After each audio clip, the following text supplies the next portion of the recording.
Welcome to the Communication Queens podcast for the visionary leaders, speakers, service providers, and podcasters who are looking to stand out sharing their story. I'm your host, Kimberly Spencer, former screenwriter turned master communications coach. On this podcast, I'll be coaching you on how to share your own transformation story so that you increase your visibility, influence, and income on podcast interviews. Let's get your voice heard. Number 5, tell a good story. Near Cork, Ireland, a famous block of limestone was built into the battlements of Blarney Castle. Many believe this is the Stone of Ezel, which hid for David from Saul after he outshined the king when he slayed Goliath. Other stories say the stone gave the Lord of Blarney, Cormac Tige McCarthy, the gift of eloquence after he saved a witch from drowning, and she revealed to him the stone's power. According to legend, kissing the stone endows the kisser with the gift of the gab, or great eloquence and the skill of flattery. These are all excellent stories, so much so that 400,000 people pilgrimage to Blarney Castle in Ireland every year to climb up 100 narrow stone steps and then hang 85 feet in the air backward over a ledge to kiss it. Winston Churchill did it in 1912, and I did it in 2015. Not all top podcasters have kissed the Blarney Stone, but all great podcasters know how to captivate and engage audiences through a great story. They've got the gift of the gab.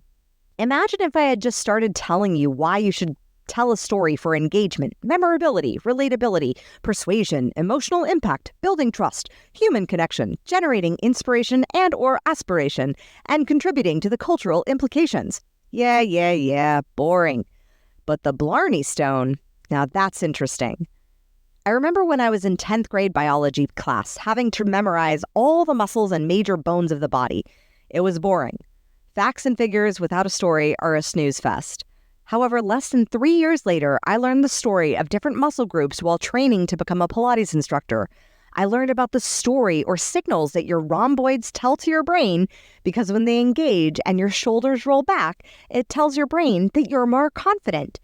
Back in high school, when I was battling bulimia and silently suffering from so many insecurities, I would have dove head first into kinesiology had I learned that by rolling your shoulders back and engaging your external rotators in your back, you could biologically trick your body to send signals to your brain of increased confidence. It's the story that your muscles communicate to your brain. We'll get more into this in Chapter 6 when we dive into the physiology of storytelling. But for now, remember, stories create a relationship with facts, strategy, and information. Facts without a relationship to a deep personal meaning, i.e. story, mean nothing. They leave us wondering, what's the point? As humans, we are natural meaning makers. Your subconscious mind constantly seeks to find meaning to define your relationship with the world around you. Stories allow us to do this. When facts and figures are deprived of story, we are left seeking the meaning. And if no immediate meaning or connection can be found, we tune out. Remember 8th grade geometry? Yeah, me neither. The power of storytelling lies in your ability to convey messages in a way that resonates with the human experience. Whether you're aiming to persuade, inspire, or build connections, a good story is a versatile, potent asset for influence. Throughout this book, you will learn how to correlate facts, figures, stats, and stories that mean something to your audience. Think about it. What stories have you shared recently that created an emotional, personal connection with your listener? This doesn't have to be on a podcast interview.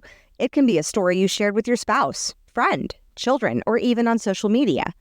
What interesting stories do you have that have made people's ears perk up and their bodies lean in for more? What key messages or strategies can you tell in a story to better connect with your ideal audience? Hardwired for storytelling. Humanity has evolved through storytelling, contributing to our survival, social cohesion, and cognitive development. Evolutionary psychologists even argue that storytelling has adaptive significance. In Propaganda, Edward Bernays explains how storytelling and narrative can be harnessed to shape public opinion and behavior. He discusses the power of creating a shared narrative that resonates with the masses emphasizing how storytelling can potentially unify diverse groups under a standard set of beliefs or ideals. The ability to craft compelling narratives, according to Bernays, is central to the practice of effective persuasion and influence in society. Stories about shared experiences create a sense of community, trust, and cooperation among individuals. Interestingly enough, Bernays was also Freud's nephew. I would have loved to sit at their family dinner. According to a study, 65% of our daily conversations are based on storytelling. Everything from grocery store gossip like, oh my God, did you see Becky's new haircut? To talking about politics, we as humans connect through story. It doesn't matter whether the story is one you heard or it's about you, someone else, a client, a friend, a story you heard, the news, a Netflix show, propaganda, or even pure fiction. Stories make us pay attention. Your brand, your persona, and the irresistible you-ness that will make every podcast want you to start. I hope you loved this excerpt from Make Every Podcast Want You. I am in awe that this book will be released in 2 weeks' time. So make sure you are on the wait list at makeeverypodcastwantyou.com so that you can also get in on our epic book launch party and pitch please competition that is going down on International Podcast Day, September 30th. Yep, Make Every Podcast Want You comes to the world on International Podcasting Day, September 30th. Get on the wait list at makeeverypodcastwantyou.com. And I am so excited to share and celebrate this book and what it will do for you and your business and the world on September 30th. Let's celebrate this together. Thank you so much for listening. If you love this episode, subscribe, leave us a review, and share it with your friends. For more tips on guest podcasting, storytelling, and communication strategies, follow us on social media at Communication Queens Agency and visit us at communicationqueens.com. I look forward to seeing you in the next episode. And in the meantime, remember, your story has the power to save one life. Let your story and your voice be heard.